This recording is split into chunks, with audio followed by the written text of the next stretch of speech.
కపట వేషాలని బయట పెడదాం, కుటిల రాజకీయాల్ని ఛేదిద్దాం, దేశ విచ్ఛిన్నకర కుట్రల్ని ఎండగడదాం, విదేశీ శక్తుల కుతంత్రాల్ని కూకటి వేళ్లతో పెకలిద్దాం. విషయం ప్రాంతీయమైన, జాతీయమైన, అంతర్జాతీయమైన, సూటిగా శుద్ధి లేకుండా.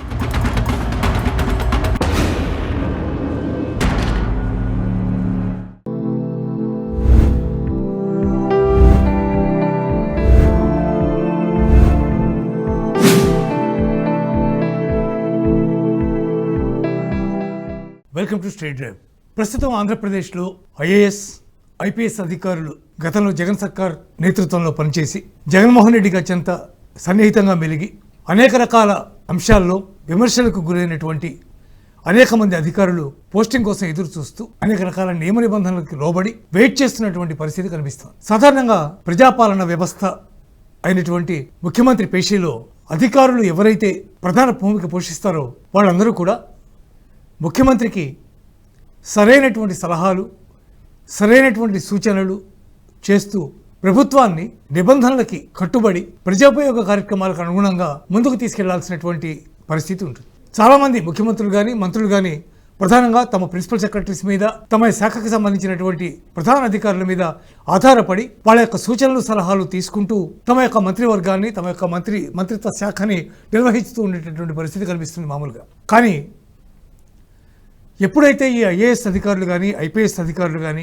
నిబంధనలకి తిరోధకాలు ఇచ్చి కేవలం ముఖ్యమంత్రిని సంతోషపెట్టడమే పనిగా పెట్టుకుని ప్రవర్తిస్తారో అప్పుడు పాలనంతా కూడా అస్తవ్యస్తమైపోతుంది. దానికి ఉదాహరణ ఆంధ్రప్రదేశ్ ప్రభుత్వంలో, గత ప్రభుత్వంలో జగన్మోహన్ రెడ్డి ముఖ్యమంత్రిగా ఉన్నప్పుడు పరిపాలన చేసినటువంటి అనేక మంది అధికారులు దాంట్లో మనకి ప్రధానంగా కనిపిస్తారు. ముఖ్యంగా ఐపీఎస్లలో చాలామంది పోస్టింగులు రాక దాదాపు 15 మంది డీజీపీ ఆఫీసులో రోజు సంతకాలు పెట్టాల్సినటువంటి పరిస్థితిలో ఉన్నారు. పిఎస్ఆర్ ఆంజనేయులు లాంటి ఒక సీనియర్ అధికారితో పాటు సంజయ్ కానీ, సునీల్ కానీ ఇట్లాంటి అనేక మంది ఎవరైతే ముఖ్యంగా తెలుగుదేశం పార్టీ మీద పెట్టినటువంటి కేసుల్లో అత్యంత కీలక పాత్ర వహించారో వాళ్ళందరూ కూడా ఈరోజు ఇబ్బంది పడుతున్నారు. మరోవైపు ఐఏఎస్ల విషయానికి వస్తే జగన్ తలలో నాలుకలా మెలిగి ముఖ్యమంత్రి పేషీలోనే 2 ప్రధానమైనటువంటి పదవులను నిర్వహించి అన్ని తానే ప్రభుత్వాన్ని నడిపినటువంటి ప్రవీణ్ ప్రకాష్ తాజాగా వార్తల్లోకి ఎక్కారు. దానికి ప్రధానమైనటువంటి కారణం ఎన్డీఏ ప్రభుత్వం ఎప్పుడైతే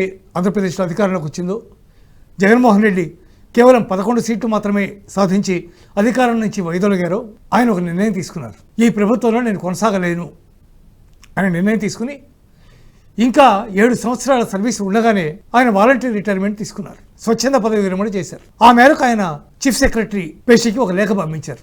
ఆ లేఖ మామూలుగా రైటింగ్ ఫార్మాట్లో ఉండబట్టి ఇలా కాదు, దీన్ని ఏ ఫార్మాట్లో పంపించాలో ఆ ఫార్మాట్లో టైప్ చేసి సిగ్నేచర్ చేసి పంపించమని అడిగితే ఆయన మళ్ళీ సిగ్నేచర్ చేసి పంపించారు. దాన్ని చీఫ్ సెక్రటరీ ఆమోదించారు. ఈ నెల 30వ తేదీ వరకు, అంటే ఆగస్టు 30వ తేదీ వరకు నుంచి సెప్టెంబర్ 30వ తేదీ వరకు మీకు ఆ గడువు ఇస్తాం. సెప్టెంబర్ 30 తర్వాత మీ యొక్క పదవి విరమణ ఆటోమేటిక్గా జరిగిపోతుంది అని చెప్పి ఆయనకి స్పష్టంగా చెప్పేశారు. అయితే ఇప్పుడు అదే ప్రవీణ్ ప్రకాష్ నా రాజీనామాని వెనక్కి తీసుకుంటాను అని చెప్పి మంత్రుల పేషీల చుట్టూ, ముఖ్యమంత్రి పేషీ చుట్టూ తిరుగుతున్నారు. అంటే ఈలోగా వచ్చినటువంటి మార్పు ఏమిటో ప్రవీణ్ ప్రకాష్కి తెలియాలి. 7 సంవత్సరాల సర్వీస్ అంటే తక్కువ సర్వీస్ కాదు. అట్లాంటి సమయంలో అంత సర్వీస్ ఉన్నప్పుడు రిజైన్ చేయడం అనేది కరెక్ట్ అనేటువంటి అంశం కాదు. వాళ్ళు ఏవే వ్యవహారాలు చేశారో ఆ వ్యవహారాలన్నీ కూడా వాళ్ళందరి తలకాయలకి చుట్టుకుంటున్నట్టు చాలా స్పష్టంగా కనిపిస్తుంది.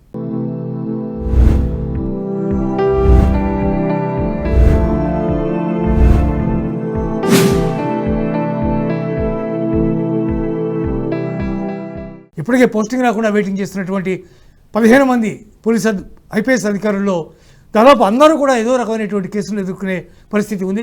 కొంతమంది ఆల్రెడీ ఎదుర్కొంటున్నారు. ఐఏఎస్లు కూడా దాదాపు అదే పరిస్థితిలోకి వచ్చే అవకాశం ఉంది. ప్రవీణ్ ప్రకాష్ మీద కూడా కేసులు నమోదయ్యే అవకాశం కనిపిస్తుంది. బేసికల్గా విద్యాశాఖలో జరిగినటువంటి కుంభకోణానికి సంబంధించి ఆ కుంభకోణంలో బొత్స సత్యనారాయణ అప్పటి విద్యాశాఖ మంత్రిగా ఉన్నటువంటి ఆయనతో పాటు దానికి ప్రిన్సిపల్ సెక్రటరీగా ఉన్నటువంటి అదే ఐఏఎస్ అధికారులు కూడా దాంట్లో ప్రధానమైనటువంటి భూమికి పోషించవలసి ఉంటుంది. అందువల్లే ఆయన రాజీనామా కూడా చేసి ఉండొచ్చు.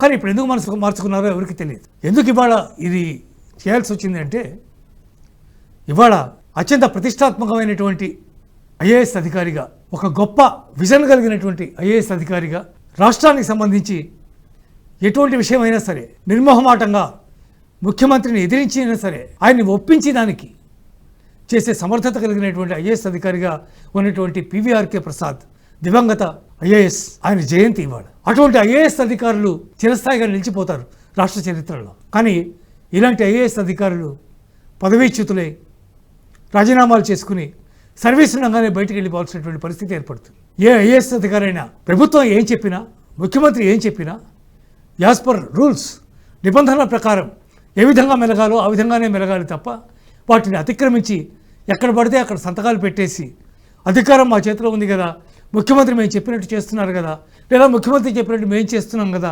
అనుకుని విచ్చలవిడిగా పాలన చేస్తే, విచ్చలవిడిగా అధికారాన్ని చెలాయిస్తే దాని ఫలితం తర్వాత అనుభవించవలసి ఉంటుంది. గతంలో వైఎస్ఆర్ ఇక్కడ ముఖ్యమంత్రిగా ఉన్నప్పుడు జగన్ కేసులకు సంబంధించినటువంటి ఇష్యూస్లో కూడా కొంతమంది అధికారులు దాంట్లో ఇన్వాల్వ్ అయ్యి సంతకాలు పెట్టి ఏకంగా శ్రీలక్ష్మి లాంటి ఐఏఎస్ అధికారి అయితే ఏకంగా జైలుకే వెళ్ళి వచ్చినటువంటి సందర్భాన్ని కూడా మనం చూసాం. అందువల్ల ఎక్కడైనా సరే బ్యూరోక్రాట్స్ ఎప్పుడైనా సరే వాళ్ళకి నియమ నిబంధనలు ఏవైతే ఉంటాయో వాటిని పాటించి ఆ ప్రకారం సత్ప్రవర్తనతో రాష్ట్రాన్ని ముందుకు తీసుకెళ్ళడానికి ప్రయత్నం చేయాలి తప్ప రాష్ట్రాన్ని విచ్ఛిన్నం చేసేటటువంటి, రాష్ట్రాన్ని అధోగతి పాలు చేసేటటువంటి, రాష్ట్రాన్ని ఆర్థికంగా నష్టపరిచేటటువంటి అంశాల్లో వాళ్ళ జోక్యం ఉండకూడదు. గత ప్రభుత్వంలో ఆంధ్రప్రదేశ్లో అదే జరిగినట్టు మనకి చాలా స్పష్టంగా కనిపిస్తుంది. 7 వైట్ పేపర్స్ రిలీజ్ చేస్తే చంద్రబాబు నాయుడు ప్రభుత్వం దాంట్లో చాలా వరకు అవకతవకలు, ఆర్థికమైనటువంటి మిస్అప్రాప్రియేషన్, అనేక రకాలైనటువంటి అంశాలు దాంట్లో చోటు చేసుకున్నాయి. భూముల ఆక్రమణ కానీ, మద్యం పాలసీలు కానీ ఇవన్నీ కూడా అత్యంత భయంకరమైనటువంటి వ్యవస్థలుగా రూపుదిద్దుకున్నాయి. దీంట్లో కొంతమంది సీనియర్ ఐఏఎస్ అధికారులు, ఐపీఎస్ అధికారుల యొక్క పాత్ర కూడా ఉంది. అందువల్ల ప్రతి ఐఏఎస్, ఐపీఎస్ అధికారి కూడా రాష్ట్రాభివృద్ధి కోసం, తాము చేస్తున్న ఉద్యోగానికి న్యాయం చేయడం కోసం, ప్రజా సంక్షేమం కోసం, ప్రజలను అన్ని విధాలా ఆదుకునే విధంగా తమ యొక్క నియమావళిని, తమ యొక్క వ్యక్తిగత క్యారెక్టర్ని ఎప్పుడైతే నిర్మించుకుంటారో ఆ రోజు వాళ్ళు చరిత్రలో నిలిచిపోతారు. అలా కాకుండా దానికి వ్యతిరేకంగా కనుక చేస్తే ఇప్పుడు ఆంధ్రప్రదేశ్లో ఐఏఎస్లో, ఐపీఎస్లో ఎదుర్కొంటున్నటువంటి పరిస్థితి దాపురిస్తుంది. ఎవరైతే అత్యున్నతమైనటువంటి చదువులు చదివి దేశంలో ప్రతిష్టాత్మకమైనటువంటి ఒక గొప్ప విద్యగా పేరొందినటువంటి ఇండియన్ అడ్మినిస్ట్రేటివ్ సర్వీస్లో అత్యున్నత స్థాయి ర్యాంకులు సాధించుకొని గొప్ప అధికారులుగా ఉండాల్సినటువంటి వ్యక్తులు ఈ రకంగా ఉండడం అనేది ఏ రాష్ట్రానికి, ఏ దేశానికి కూడా మంచిది కాదు. అందువల్ల ఐఏఎస్లకి చదవబోయే వాళ్ళు కానీ, ఐఏఎస్లకి ప్రిపేర్ అవుతున్న వాళ్ళు కానీ, ప్రస్తుతం ఉన్నటువంటి ఐఏఎస్లు కానీ నిబంధనల మేరకి నడుచుకుంటే అన్ని విధాల రాష్ట్రాభివృద్ధి, దేశాభివృద్ధి కూడా జరుగుతుంది. చూస్తూనే ఉండండి NHTV.